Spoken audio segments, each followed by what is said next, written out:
राशिद हुसैन गोजावाला का एक आम मजदूर छोटे से घर में 3 बच्चों और बीवी के साथ रहता था। गुर्बत ने घेरा तंग किया तो वो दुबई जाने का फैसला करता है।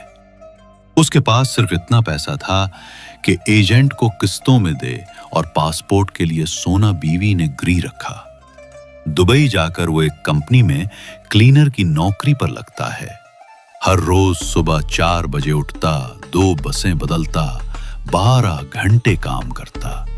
कमर झुकने लगी, हाथ छिलने लगे, मगर पैसे कम। 3 माह बाद पहला तनख्वाह आया, आधा कट गया जुर्माने में। राशिद खामोश रहा।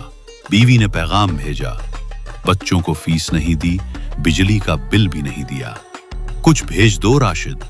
राशिद ने अपने खाने के पैसे बचाकर हर जुमेरात को चावल में नमक डालकर खाया। वो रोता, दुआ करता, जुम्मे को तन्हा मस्जिद में बैठकर वतन को याद करता। सालों बाद जब वापस आया तो बेटा उसे पहचाना नहीं। बीवी का चेहरा बदला हुआ था, मां कब्र में जा चुकी थी और घर किराएदारों के हवाले हो चुका था। राशिद का दिल टूट चुका था। उसने दोबारा वापसी की तैयारी की, क्योंकि वो अब अपने घर में परदेसी हो चुका था।